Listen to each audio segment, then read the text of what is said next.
Induced EMF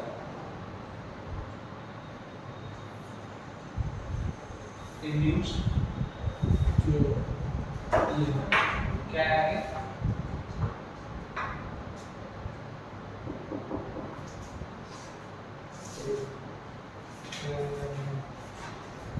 induced EMF in a stationary coil in a stationary coil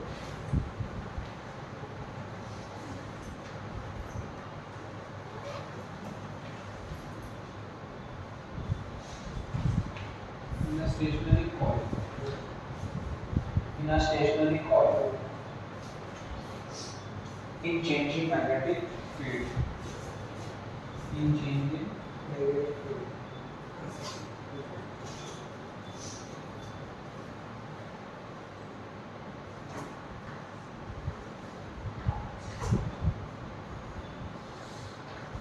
देखो हम क्या करेंगे हमने ऐसा डी शेप मान लिया क्या मान लिया डी ताकि हम मैग्नेट को ऑसिलेट करा सकें मैग्नेट को क्या करा सकें यहाँ पे एक कॉइल फिक्स करते हैं हाँ क्या करते हैं फिक्स करते हैं और इधर एक मैग्नेट रखते हैं इधर क्या रखता है मैग्नेट अब होगा क्या ये यहाँ जाएगा ये एक्चुअली बड़ा है इसके अंदर से जाएगा ठीक है तो चाहिए था इसको थोड़ा बड़ा बना सकते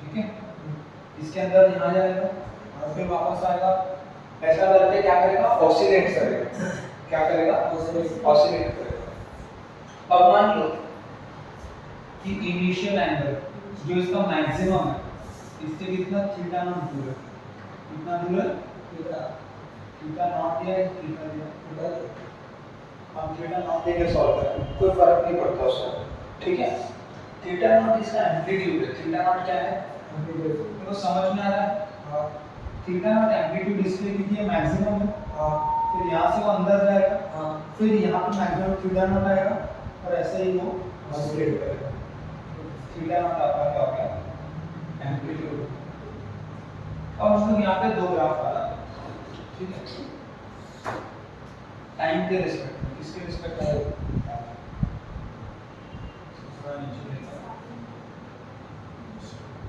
और हम देखेंगे देखो हम देखेंगे कि यहाँ पर फ्लक्स कितना है टाइम के साथ फ्लक्स बोलो या मैग्नेटिक और यहाँ पे हम देखेंगे ईएमएफ ठीक है देखो मान लो ये t1 टाइम में सोलेनॉइड के अंदर घुसा t1 टाइम में और t2 टाइम में बाहर आया यदि मैं यहाँ पे भी प्लॉट कर देता हूँ t1 और t2 ठीक है होगा क्या देखो जब t1 टाइम अभी तक अगर हम फ्लक्स तो चेंज हो रहा है क्यों ये नजदीक आ रहा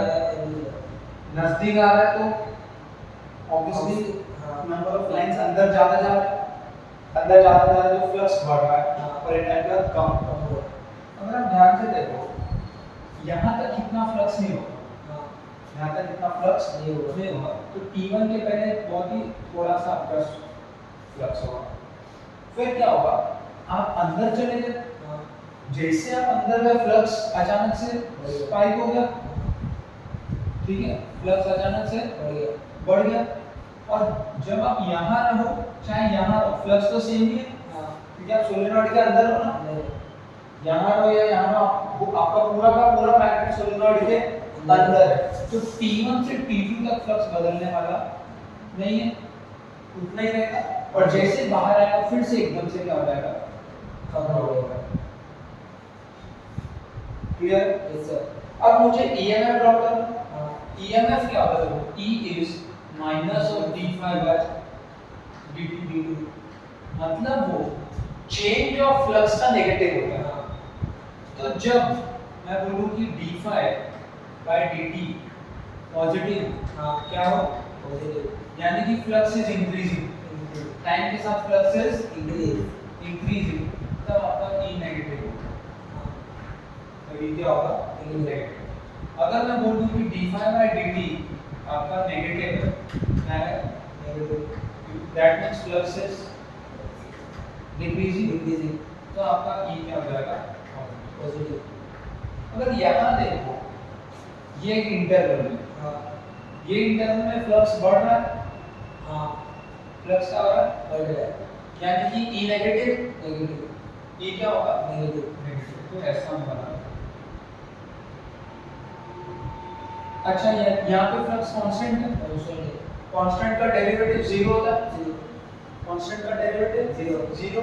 तो इसके पहले तक कोई भी ई नहीं बना, क्योंकि ई चेंज इन फ्लक्स से आता है, फ्लक्स से नहीं आता। किससे आता है? Change in flux. यहाँ तक कोई चेंज है ही नहीं, तो ई होगा। फिर क्या होगा? ये बढ़ेगा, ऐसे आएगा, ठीक है। यहाँ और T2 में ये घट रहा है, फ्लक्स क्या हो रहा है? तो आपका ये क्या हो जाएगा? बढ़ जाएगा, ठीक है। इसको E0 मान लो, इसको क्या मान लो? E0, और इसको माइनस E0। ये हम लोग ढूंढेंगे कि ये, क्योंकि जब वो देखो, जब उसके पास ये अचीव हो गया, उसके बाद फिर कांस्टेंट हो गया ना वो फ्लक्स। फ्लक्स क्या हो गया? जब जब वो अंदर है तब तक फ्लक्स चेंज नहीं हो रहा है, तो मैग्नेट बेस से अंदर घुसा, घुसने के बाद उसका ईएमएफ जीरो हो गया, उसका ईएमएफ क्या हो गया? फिर जब बाहर निकला तब ईएमएफ स्पाइक हुआ और फिर धीरे धीरे धीरे वापस खत्म हुआ। समझे? यहाँ पे जीरो इसलिए है क्योंकि कांस्टेंट फ्लक्स है, चेंजिंग फ्लक्स जीरो है ना, फ्लक्स अंदर चेंज नहीं होता। तो आपको एक ऐसा पॉइंट मिलेगा जैसे वो अंदर घुस जाता है आपका ईएमएफ जीरो हो जाता है, और जब वो बाहर आता है तब आपको वापस से ईएमएफ मिलता है। लेकिन हो क्या रहा है? ये ऑसिलेट हो रहा है, तो ये ग्राफ चलता रहेगा टाइम के साथ। समझे? ये ग्राफ भी चलता रहेगा टाइम के साथ, ठीक है। अब देखो हम लोग को क्या निकालना है? हम लोग को E0 निकालना है। हमको क्या निकालना है? E0। अब E0 निकालने के लिए उन्होंने SHM का यूज किया था। किस कौन से इक्वेशन का यूज किया था? SHM। उसके पहले देखो यहाँ पे लिख देता हूँ, थीटा नॉट एम्पलीट्यूड है, E क्या होता है? E d∅dt। अगर मैग्नीट्यूड की बात करूँ तो माइनस है ना, इन मैग्नीट्यूड, इन मैग्नीट्यूड।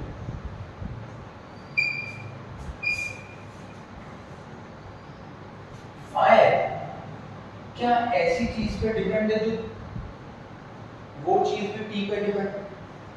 इन दोनों के बीच में कोई ऐसा लिंक होगा, मतलब फाई ऐसी चीज पे डिपेंड होगा जो खुद T पे डिपेंड करेगा, थीटा पे। थीटा देखो फाई जो है थीटा पे डिपेंड करता है, जैसे जैसे थीटा कम होगा एक अलग फाई आएगा, और थीटा बढ़ेगा तो एक अलग फाई आएगा। और थीटा टाइम पे डिपेंड करता है कि जैसे जैसे टाइम बीतेगा तो आगे जाएगा और फिर थीटा चेंज होगा। तो बेसिकली आपका जो फाई है वो थीटा पे डिपेंड करता है, आपका जो थीटा है वो टाइम पे डिपेंड करता है। यस सर, क्लियर है? तो मैं चेन रूल के अकॉर्डिंग, किसके अकॉर्डिंग? इसको ऐसा लिखूंगा, ये थीटा d∅dt थीटा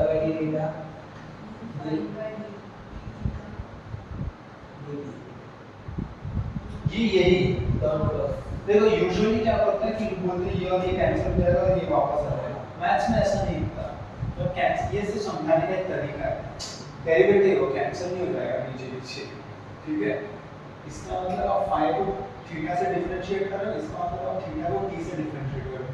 ऐसा कैंसिल होने वाला टर्म है ही नहीं, समझाने के लिए स्टूडेंट्स को बताया जाता है ऐसा, ठीक है। मैथ्स में ऐसा नहीं होता। हाँ बट ये है कि फाई थीटा पर डिपेंड करता है, हमें पता है, और थीटा t पर डिपेंड करता है। तो ये चेन रूल के बाद आंसर सेम ही आएगा, चाहे ये करो चाहे ये करो, ठीक है। हमको क्या E0 निकालना है? E0 is the maximum mean, हमको क्या निकालना है? Maximum mean. उसके पहले थीटा को t के टर्म्स में डिफरेंशिएट करना है, एंगुलर एसएचएम में theta is theta not sin omega t। हाँ हाँ या ना? किसकी बात कर रहा हूँ मैं? Angular SHM. Angular SHM.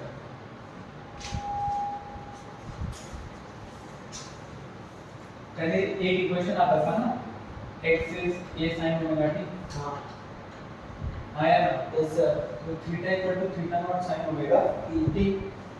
Clear है? हाँ अब देखो ओमेगा स्पीड है, हाँ distance upon time, distance upon. अब ये थीटा जो एंगल कवर कर रहा है और डिवाइड बाय उसका time, time period divide by क्या करेंगे उसका टाइम पीरियड। अब थीटा क्या है, हम लोग एक मिनट ओमेगा को 2 पाई बाय t लिख देंगे। ओमेगा ओमेगा जो होता है हमारा 2 पाई बाय t होता है। थीटा क्या होता है, अगर आपको याद होगा रेफरेंस सर्कल मेथड में एक ऑसिलेशन होता है एक सर्कल। हाँ तो थीटा 2 पाई बाय t। अभी हमने फॉर्मूला देखा भी है, ओमेगा क्या होता है 2 पाई बाय t। इसको पुट कर थीटा क्या आएगा, theta not sin 2 pi by t 2 pi by capital T into small t। अब मुझे इसको t से डिफरेंशिएट करना है, हाँ तो d थीटा अपॉन dt हो जाएगा थीटा नॉट, इसको डिफरेंशिएट ये थीटा नॉट बाहर आ गया, हाँ sin का differentiation cos 2 pi by t into t multiplied by into इसमें भी ये क्या होगा t1 होगा। t का टर्म कांस्टेंट हो गया। अभी ये साइन के अंदर है ना, साइन के अंदर ऐसा थोड़ी ना कांस्टेंट हो गया। अब आप इसको डिफरेंशिएट करो, देखो समझे, sin x थीटा मान लो हाँ और इसको आपको डिफरेंशिएट करना है विद रिस्पेक्ट टू थीटा। तो पहले cos x थीटा लिखोगे और फिर x थीटा को डिफरेंशिएट करके x लिखोगे। हाँ आउटसाइड इनसाइड रूल होते हैं इसको, समझे? ये अंदर का टर्म कांस्टेंट है तो बाहर नहीं आता, साइन के साथ है वो ना। तो cos हो गया, हाँ सर। अब इसको डिफरेंशिएट करूंगा तो 2 पाई t ये क्या बाहर आ जाएगा हाँ t कांस्टेंट हो गया। और t तो 1 है, dt बाय dt 1 है। ठीक है, तो ये है d थीटा बाय dt। अब अगर मुझे मैक्स करना है, देखो मुझे e नॉट चाहिए ना, हाँ e नॉट मतलब e मैक्स है, वो हाँ मैक्सिमम वैल्यू ऑफ e है। तो मुझे इन दोनों का मैक्स चाहिए, इन दोनों का मैक्स चाहिए, तो मुझे पहले इसका मैक्स निकालना पड़ेगा। तो अगर d थीटा बाय dt का जो मैक्स वैल्यू है तो उसमें cos की मैक्स वैल्यू 1 ली जाएगी। हाँ cos क्या होता है मैक्स 1, तो ये हो जाएगा 2 pi theta not by t 2 pi theta not by t। ठीक है, आपके बुक में भी वही था। तो फाइनली e नॉट क्या है, e नॉट आया d phi by d theta का max value into 2 pi theta not by t इसको हम बोलते हैं पीक वैल्यू। क्या बोलते हैं? पीक। और मैक्स की है। क्लियर है? Yes sir. नोट कर लो इसको, हेडिंग डाल लो, इसको देखना इलेक्ट्रिक जनरेटर्स। क्या हेडिंग डालोगे? Generator electric generators.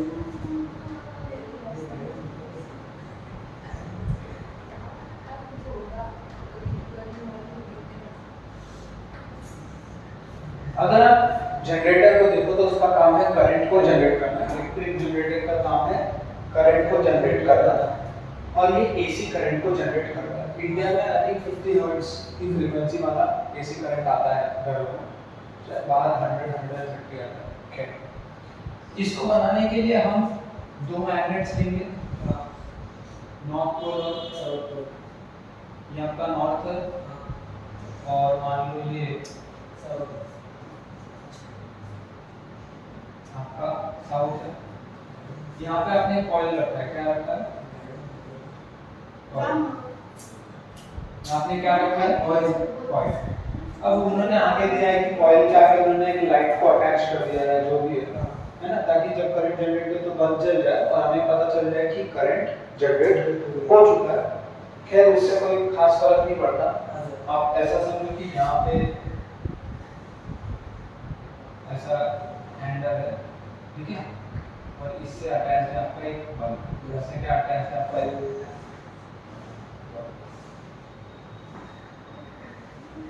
मतलब ये इतना अच्छा नहीं बना,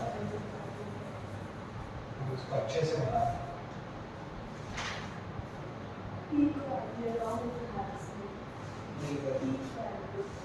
अच्छा ये इससे अटैच होगा, आपके बुक में लिखा है ना,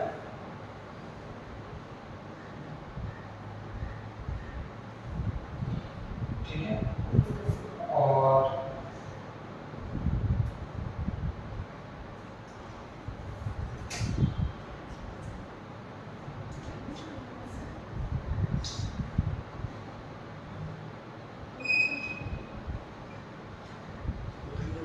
ठीक है, चलो खैर इतना इम्पोर्टेंट नहीं है।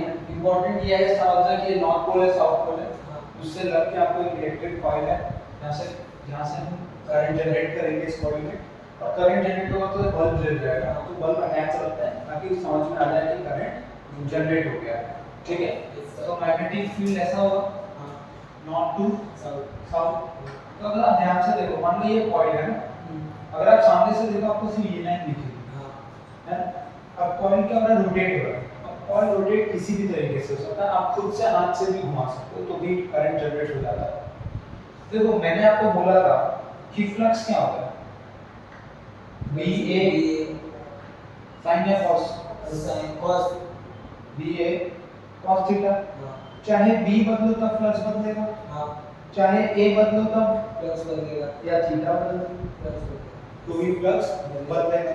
तो चाहे बी बदलो, ए बदलो या थीटा बदलो, फ्लक्स बदलेगा। ये तीन तरीके होते हैं फ्लक्स को बदलने के, और जैसे ही फ्लक्स बदलेगा करंट इंड्यूस हो जाएगा। क्या इंड्यूस हो जाएगा? करंट। तो यहाँ पे हम थीटा बदल रहे हैं क्योंकि घुमा रहे हैं, क्या बदल रहे हैं? थीटा। और घुमाते ही इसमें क्या आ जाएगा? करंट आ जाएगा, कि फ्लक्स चेंज होगा। और फ्लक्स के चेंज फैराडे लॉ में बोला था, अगर क्लोज सर्किट में फ्लक्स चेंज हो जाए तो उसमें करंट इंड्यूस हो जाता है, ठीक है। तो अब देखो ये दिखेगा कैसा, ये आपका मैग्नेटिक फील्ड है, ये क्या है आपका मैग्नेटिक फील्ड। और मान लीजिए ये वाला लाइन है, ऐसे घूम गया, ठीक है, घूम के इधर आ गए। अगर आप देखो तो इसका जो एरिया वेक्टर ऐसा आएगा, ठीक है, परपेंडिकुलर, और बी ऐसा है ना, तो ये एंगल थीटा मान लो, ये एंगल क्या मान लो? थीटा। और ये आपका बी बार है, ये आपका क्या है? B bar. क्लियर है? B bar. अब देखो, अच्छा ये किसी स्पीड से घूम रहा होगा, किसी स्पीड से घूम रहा होगा, तो इसके पास एक एंगुलर स्पीड होगा, क्या होगा? Angular velocity. Angular velocity, angular velocity omega is equal to theta upon P, यानी थीटा इज ओमेगा टी। ये हम पहले भी देख चुके। थीटा क्या होता है हमेशा? Omega T. अच्छा फ्लक्स निकालते हैं, क्या निकालते हैं? फ्लक्स होता है बी ए cos थीटा, और n टर्न रहेगा तो n बी। अगर एक कॉइल में n टर्न रहेगा तो यहाँ पे n आ जाता है, n भी cos थीटा। हमको पता है theta is omega T, equation number 1। तो फ्रॉम 1 फ्लक्स आ गया n a cos theta cos omega T, बराबर ऐसा। अब ये e क्या होता है? e d phi by dt। e क्या होता है? d phi by in magnitude, in magnitude. बार-बार लिखने भी मैं लिख दे रहा हूँ, पर डायरेक्शन है ना नेगेटिव, मैग्नीट्यूड तो सेम। देखो d बाय dt ऑफ, यहाँ देखो d by dt of phi क्या है? n d a cos omega T, बराबर। तो अब e देखो, n कांस्टेंट है, हाँ b कांस्टेंट है, हाँ a कांस्टेंट ये है, कॉन्सेप्ट है d by dt of cos omega t। या एक काम करते हैं, इसको ये मैग्नीट्यूड दे देते हैं, क्यों पता है क्या, यहाँ पे नेगेटिव डाल देते हैं, उससे फायदा क्या होगा कि cos का डेरिवेटिव नेगेटिव होता है तो पॉजिटिव हो जाएगा, ठीक है, तो ये नेगेटिव यहाँ आ गया और नेगेटिव यहाँ, तो e हो गया n b a sin omega t into omega, हाँ इनटू ओमेगा ओमेगा, तो e हो गया n B A b a omega omega sin omega t। अब इसमें हम देखो एक कांस्टेंट लेंगे, क्या लेंगे, कांस्टेंट। देखो e की जो मैक्सिमम वैल्यू होगी इसमें, उसमें sin क्या होगा, वन sin की मैक्स वैल्यू क्या होती है, 1, मतलब ये e की मैक्सिमम वैल्यू, हाँ तो मैं इसको e0 ले लेता हूं, क्या ले लेता हूं, नॉट e0 ले लेता हूं।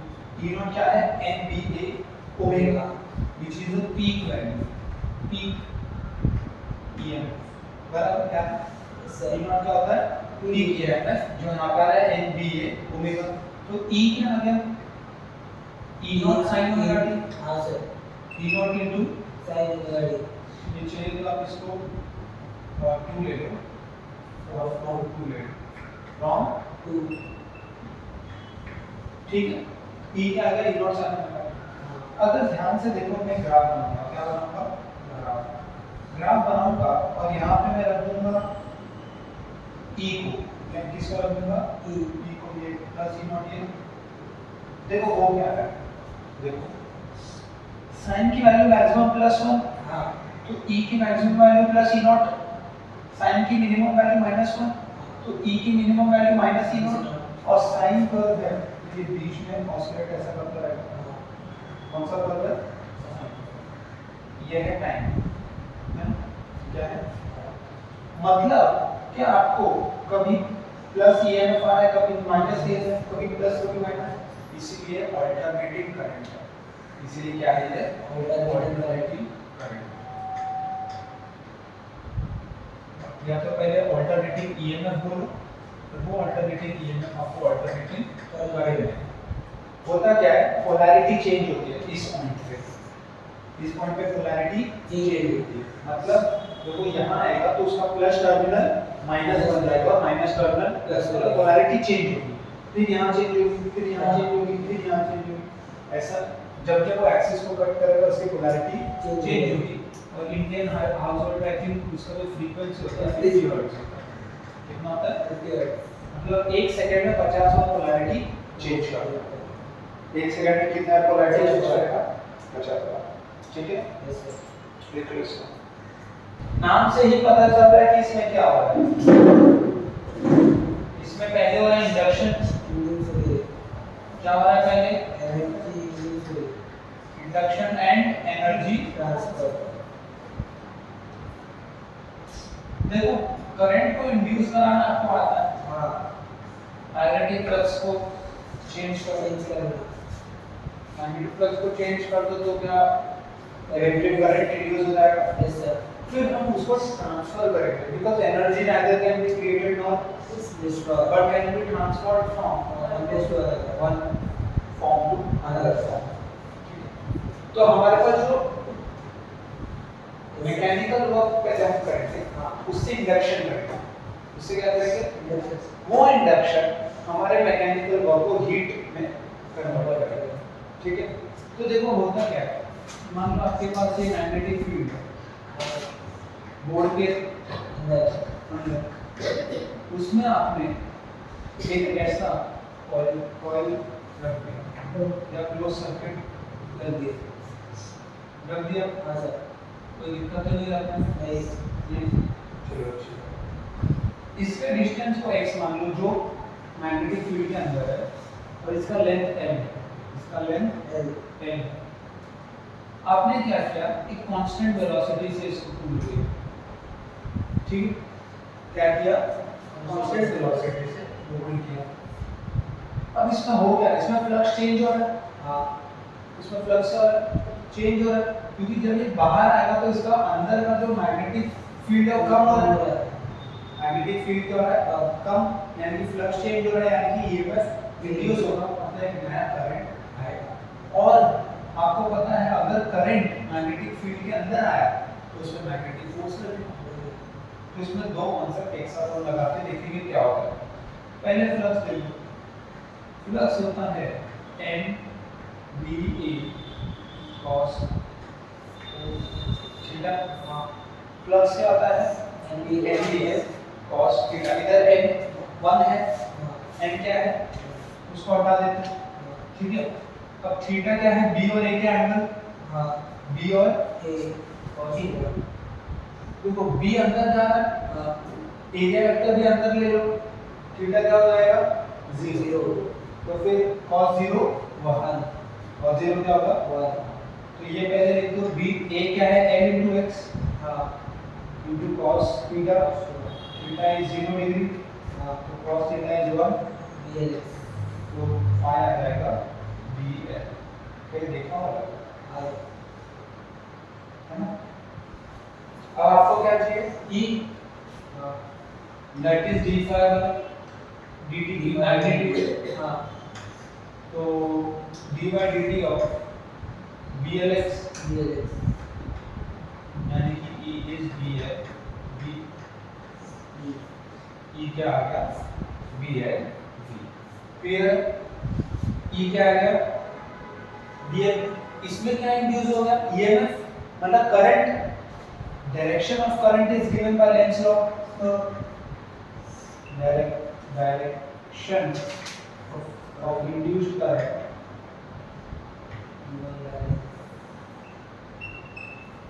is given by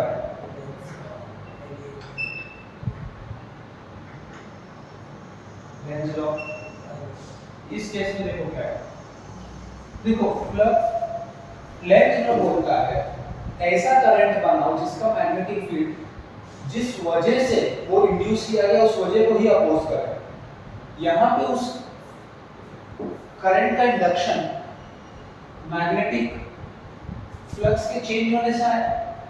magnetic flux change कैसे होगा, उसको बाहर खींच रहे, मतलब अंदर जाने वाले मैग्नेटिक फील्ड्स कम हो रहे हैं सर्किट के, अंदर जाने वाले सर्किट, अंदर जाने वाले मैग्नेटिक फील्ड जो सर्किट में जा रहे हैं वो कम हो रहे हैं, तो उसको बढ़ाने की कोशिश करेगा लेंज लॉ, ठीक है। वो कम हो रहे तो वो क्या करेगा बढ़ाएगा, अगर ज्यादा हो रहे होते तो कम करता, अभी कम हो रहे तो बढ़ाएगा।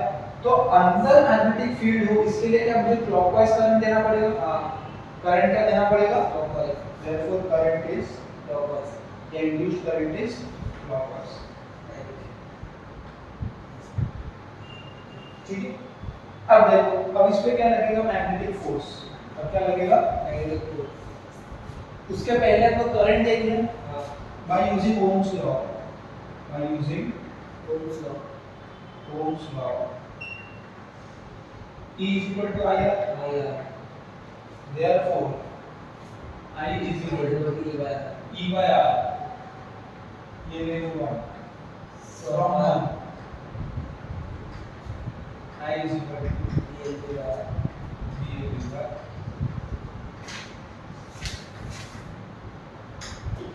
क्लियर है, क्या है ये क्लियर, ठीक है। अब देखो आगे देखो क्या होगा। अब क्योंकि करंट आ गया, देखो जब करंट है मतलब चार्ज फ्लो है, चार्ज फ्लो अपना खुद का मैग्नेटिक फील्ड बनाता है, वो इस मैग्नेटिक फील्ड से इंटरैक्ट करेगा और एक मैग्नेटिक फोर्स लगाएगा, मैग्नेटिक फोर्स। अब जो कि मैग्नेटिक फोर्स होता है Fm, वो क्या होता है I L B, L cross B, L1 cross B1, यहाँ पे Fm बार आता है। अब देखो इसमें तो कोई मैग्नेटिक फील्ड है ही नहीं, तो इस पे कोई मैग्नेटिक फोर्स नहीं लगेगा, ई 3 वायर पे लगेगा। इसमें n क्रॉस b करना है, क्या करना है n क्रॉस b। अभी हमारा n मतलब length vector which is in the direction of current, current क्या है क्लॉकवाइज, करंट क्लॉकवाइज मतलब करंट ऐसा है, मतलब यहाँ पे ऐसा है, यहाँ पे ऐसा है, यहाँ पे ऐसा करंट है, ठीक है। अब देखो n क्रॉस b जाना है तो l ऐसा है और b कैसा है अंदर, b कैसा है अंदर, तो l क्रॉस V ऊपर ऊपर तो यहाँ पे जो मैग्नेटिक फोर्स लगेगा वो ऊपर लगेगा। इसको मैं बोल देता हूँ F dash 1 या 2 नंबर ही 1 ले। जब करंट ऐसा है इधर तो करंट ऐसा आएगा तो नीचे आ जाएगा। हाँ F2 बार F2 इसका है, इसका L ऊपर है। हाँ L क्या है ऊपर और ये अंदर है हाँ और ये क्या है अंदर तो ऊपर से अंदर जाना, ऊपर से अंदर जाएगा पीछे। हाँ सर तो यहाँ पे एक F3 बार है। क्लियर? यस सर अब F1 and F2 will cancel each other। हाँ F1 bar and F2 bar cancel will cancel each other cancel each other। अब मजे की बात है F3 बार तो रहेगा, हाँ मतलब इस तरफ एक फोर्स लगा है उसमें, हाँ इस तरफ क्या लगा है फोर्स। वो फोर्स की जो वैल्यू है दैट इज I आई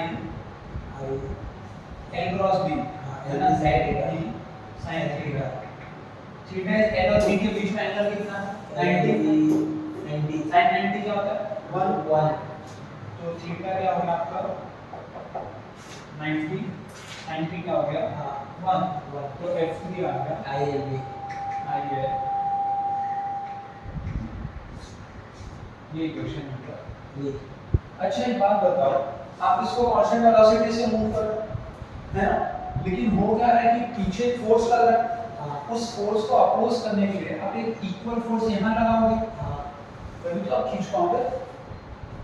तो इसको अपोज करने के लिए, इसको बैलेंस करने के लिए आपने एक इक्वल फोर्स F लगाया। हाँ इक्वल फोर्स का लगाया F। तो अगर आप ध्यान से देखो तो वेक्टर के टर्म में F bar is negative of F3 bar. हाँ equal and opposite, Opposite. Equal and opposite. But magnitude में F is equal to F3 which is equal to I है, which is equal to I है। अब यहाँ पे हो क्या है, अब हम निकालते हैं पावर। हम क्या निकालते हैं और देखो यहाँ पे डिस्प्लेसमेंट हो रहा है, डिस्प्लेसमेंट हो रहा होगा, कुछ वर्क हो रहा होगा, हाँ कुछ क्या हो रहा होगा वर्क वर्क। तो हम निकालेंगे rate of change of work, rate of या रेट ऑफ वर्क बोलते हैं उसको, rate of doing mechanical work. आसान शब्द में बोलो rate of doing mechanical work, वही आसान शब्द है रेट ऑफ डूइंग।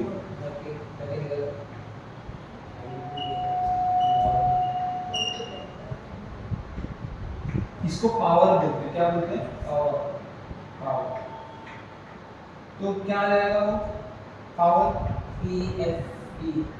पावर होता है वर्क अपॉन टाइम, वर्क होता है force into displacement, displacement upon time velocity होती है, डिस्प्लेसमेंट अपॉन टाइम वेलोसिटी होती है। तो power is work upon time, work is force into displacement upon time, this upon this is force into velocity. Displacement upon time क्या होता है force into velocity आपकी power है। या F डॉट V ले लो, क्या ले लो F डॉट V। तो FV cos theta, FV cos theta. अब यहाँ पे फोर्स और वेलोसिटी के बीच का डायरेक्शन क्या है 0 डिग्री। फोर्स और वेलोसिटी के बीच का डायरेक्शन क्या है 0। तो theta is 0 cos theta is 1। तो पावर क्या हो गया फोर्स इनटू। इससे आगे कंटिन्यू करेंगे हम नोट कर इसको। सर वो मोड में आएगा ना फिर F3 वेक्टर फॉर्म में कौन सा F is equal to F3 IL ये हाँ वेक्टर फॉर्म आएगा ना वेक्टर में है हाँ ऐसा। हाँ ये भी है क्या अरे तो मैंने भी तो वही लिखा है। सही लिखा है उसने वेक्टर लिख के मॉड लगा दिया तो मैग्नीट्यूड की बात कर रहा है। और वेक्टर पहली बार लिखा ही नहीं तो भी सेम मैग्नीट्यूड। ए बार है ये क्या है ये ए बार इसके मैग्नीट्यूड को लिखने का दो तरीका है, एक ए और एक ए बार का मॉड, ये दोनों ही इसका मैग्नीट्यूड है। रिप्रेजेंटेशन का तरीका है, अगर आपने बार लगाया हाँ तो मॉड लगाना पड़ेगा हाँ और मॉड नहीं लगाना है तो बार भी मत लगाओ, ओके सर सेम ही ठीक है सेम। वेक्टर को लिखने का तरीका है। पहले इसको नोट कर लो फिर आगे बढ़ेंगे। Complete P is F into E। P क्या है? F into F into E। F क्या है? I L B। तो इसको ले लो from 3 from 3 क्या है? P is equal to ILB। F into B ना? हाँ। F क्या है? ILB into B। I क्या है? BLB by R। हाँ। from 2 from 2 P BLB by R into V हाँ into sorry ये I है ना into LB into B तो इससे हो गया B square L Z square B square square हाँ यही है हाँ सर इसमें देखो हाँ सर ठीक है B square L square by B square L square B square by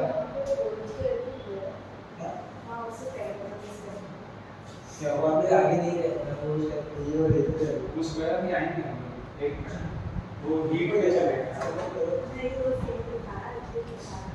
अब हम देखें ये पावर है। हाँ। अब देखो इसमें आप पावर इतना दे रहे हो पर सेकंड इतना पावर दे रहे पावर होता क्या है? वर्क अपॉन टाइम या रेट ऑफ डूइंग वर्क। हाँ। वर्क चेंज हो रहा है आपका। वर्क क्या हो रहा है? चेंज हो रहा है क्यों? क्योंकि वर्क होता क्या आपका फोर्स इनटू डिस्प्लेसमेंट। डिस्प्लेसमेंट देखो चेंज हो रहा है। हाँ डिस्प्लेसमेंट क्या हो रहा है? चेंज हो रहा है टाइम के साथ Time। मतलब वर्क भी टाइम के साथ Change चेंज हो रहा है। इसके लिए पावर आपको मिलता है। जब आप हर सेकंड इतनी पावर दे रहे हो किसको? कॉइल को या सर्किट को, उसके बावजूद भी कांस्टेंट वेलोसिटी से बाहर आ रहा है। हाँ मतलब इसका काइनेटिक एनर्जी कांस्टेंट है। काइनेटिक एनर्जी चेंज नहीं हो रहा है।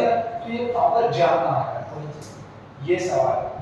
ये सवाल है कि ये पावर जा कहाँ रहा है? ये पावर हीट में कन्वर्ट हो रहा है।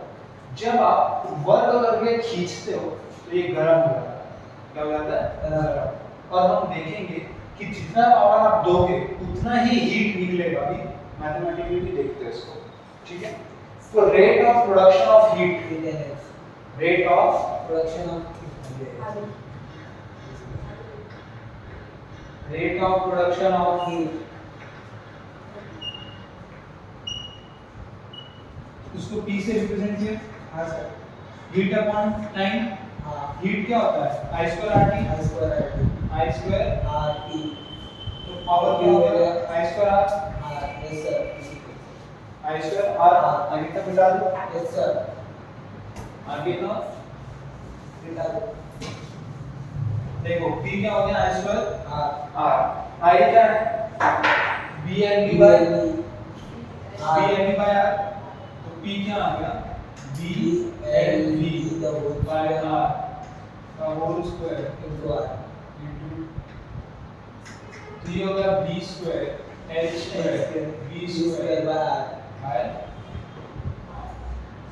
सेम आया क्या? यस सर इसको ले लो इक्वेशन नंबर 4 4 और इसको ले लो equation 5 from 4 and 5 from 4 and 5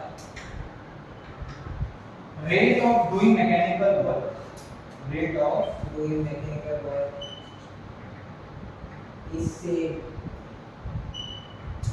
define the difference is same the rate of production of heat energy and a circuit curve rate of production of heat energy ये लिखना पड़ेगा ना हाँ rate of production of heat in a circuit or loop in a circuit of loop cut हो गया r ये square है ना तो ये डिनोमिनेटर में r square multiply by r वो भी आर्ट्स में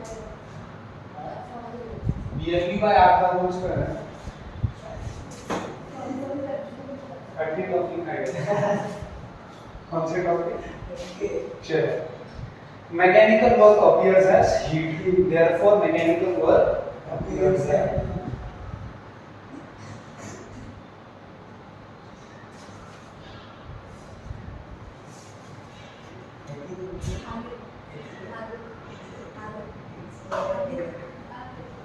therefore mechanical work appears as heat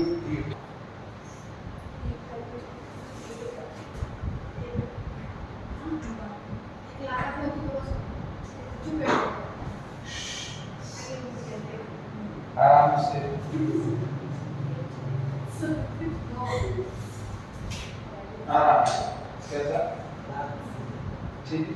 तो एडी करंट ये भी एक टाइप का करंट ही है, इसके दिखने पे इसका नाम रखा गया है ना, जैसे कोई दिखता है तो हम उसको नामकरण कर देते हैं आपस में, है ना? ठीक है, वैसे ही इसके भी दिखने पे इसको नाम दिया गया। होता क्या है, जैसे हमने पिछला सेटअप देखा, सेम सेटअप, कैसा सेटअप,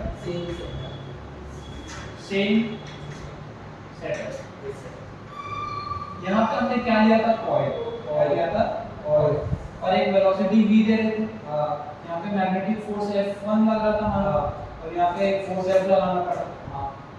तो हीट जनरेट हुआ, क्या जनरेट हुआ, हीट। अब एक याद रखो, अब हम करेंगे सेम सेटअप, बस जो कॉइल था उसकी जगह प्लेट डाल देंगे। क्या डाल देंगे, प्लेट। अगर प्लेट डाल दिया तो ये तो दिखेगा नहीं, ये पूरा प्लेट है ना, ये समझो पूरा क्या है, प्लेट।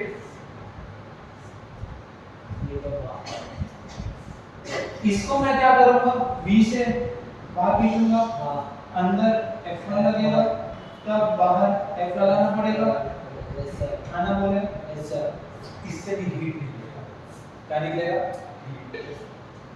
हीट तो यहाँ नहीं कर रहा था, हीट तो अभी भी सब कुछ सेम है, सब कुछ, बस करंट जो इंड्यूस हुआ उसमें फर्क है। इसमें क्लॉकवाइज करंट आया था, कैसा आया था, इसमें क्या होता है, जो इलेक्ट्रॉन्स होते हैं, जो चार्जेस होते हैं, देखो करंट क्लॉकवाइज आया मतलब चार्जेस यहाँ पे एंटी क्लॉकवाइज घूम रहे थे और वायर के थ्रू घूम रहे थे।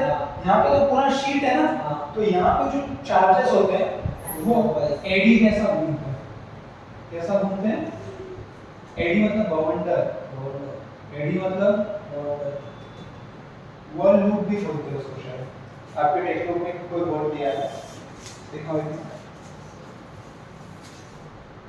वर्ल्ड लूप या वर्ल्ड लूप उसको बोलते हैं।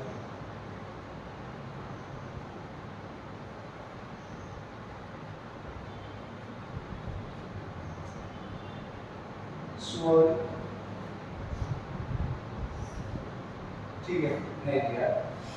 ऐसा जब आप पानी में, देखो बचपन में बाल्टी में पानी में जब हाथ हिलाते थे तो होता क्या था, बड़ा रहता फिर छोटा छोटा छोटा होते जाता है।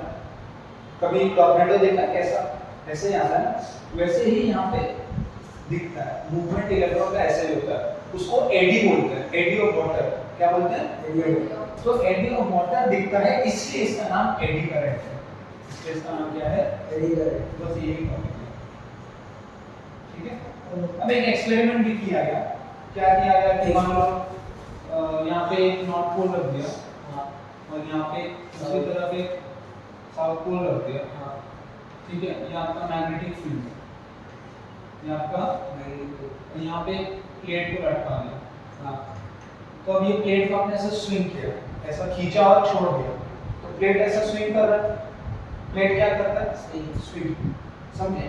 जब प्लेट स्विंग कर रहा होगा तो ऑब्वियसली इस प्लेट का चेंज होना है, फ्लक्स, पहले बाहर आया तो फ्लक्स जीरो, फिर अंदर आया तो फ्लक्स बढ़ा, है ना, फ्लक्स क्या हो रहा है, चेंज हो रहा है। फ्लक्स चेंज हो रहा है अगर, तो इसमें करंट इंड्यूस होगा, ईएमएफ इंड्यूस होगा। वो जब करंट इंड्यूस होगा तब क्या होगा, मैग्नेटिक फील्ड के अंदर करंट अगर आने लगा तो आपको मैग्नेटिक फोर्स लगेगा और फिर हीट डेसिपेट होगा।